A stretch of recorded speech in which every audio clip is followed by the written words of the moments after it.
That brings us over to the X Division, starting with the X Division title match, which is Christopher Daniels versus Chris Sabin Which versus... I guess is a thing that's happening.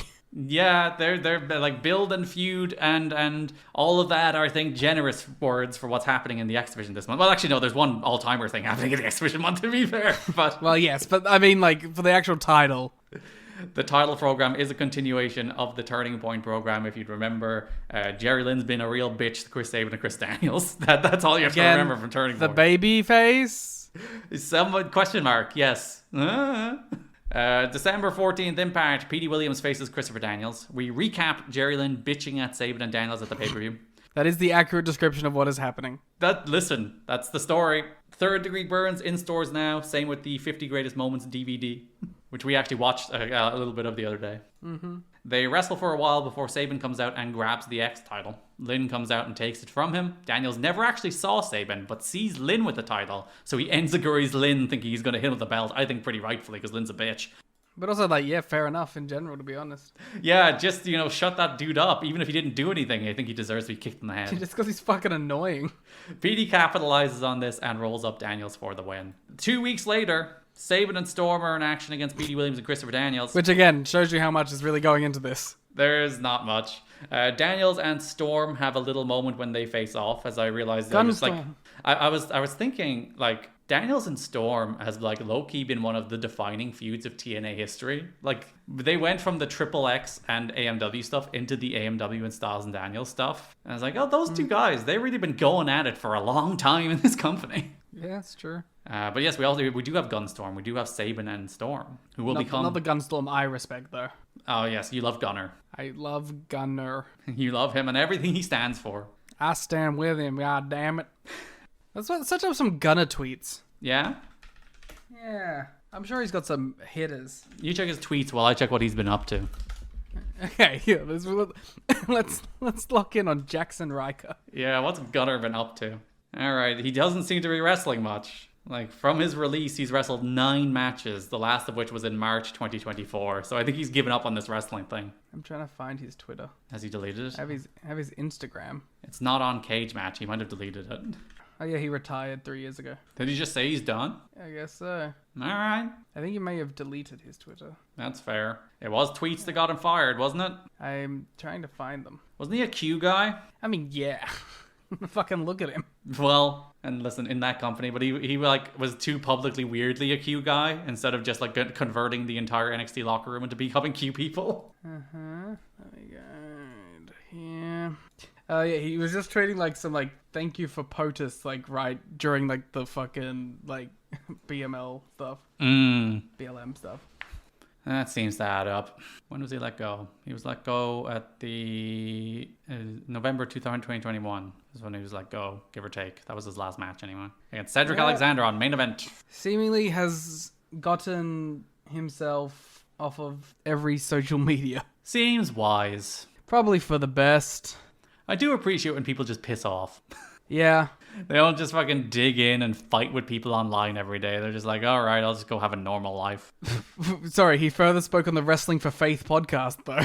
Oh, interesting. What did he say? Let's see. So, he talked with Steen, and they were like, let's agree to disagree. Sure. He added there was one person who texted him to express that they did not feel it was the right time for him to send that tweet, and he disagreed but appreciated the individual for not going public. Okay. I'm trying to think if there's any like interesting thing in here. Apparently he was meant to be in Retribution, which would have been really fucking crazy. That's a little on the nose, isn't it? Yeah. We gotta watch out. Maybe watch this fucking Wrestling with Faith episode. He's like, I can't be an Antifa. Yeah. Remember Antifa? Yeah. Remember when we did the whole moral panic around Antifa? Yeah. We don't do that anymore, do we? No. Funny. They've moved on. They'll just have to wait till a Democrat has power again when suddenly Antifa has been mobilized. Yeah. He did call BLM a terrorist group. I mean, whatever. He's a big fat idiot who gives a shit. Yeah. It's interesting to see like the Christian right at the moment hating the Pope. Yeah. It's really He's interesting. woke. He's a woke Pope. The Pope is like, please don't kill people. And they're like, nope, that's Like, not wow. our values. How dare you say that? Oh, he's currently a cop. He retired in August 2023 to become a police officer. Speaking of on the nose. Oh my god, what the fuck? Great. The real Gunstorm, Chris Sabin and James Storm. Yeah! I take back every good thing I've ever said about Gunstorm. They're facing Petey Williams and Chris Daniels here. We do some wrestling before Sabin goes out to get a steel chair. Jerry Lynn stops him from using it. Daniels dives on both Sabin and Lynn. The chaos allows Storm to hit Petey with the chair for the win. Lynn takes his shirt off and runs wild on Daniels and Sabin at ringside. Destroy the opposition. He does want to destroy the opposition now. He's back into destroying opposition. He doesn't say it though, which really would have like put this through to the next level. It's a shame. We get a feature on Daniels, Lynn, and Sabin on the next show. Lynn doing like the grizzled vet routine about how these guys didn't pay their dues. They didn't sleep on hotel floors. They got Which, everything by the way, handed to them. He's saying about Christopher Daniels. Yes. Mm-hmm.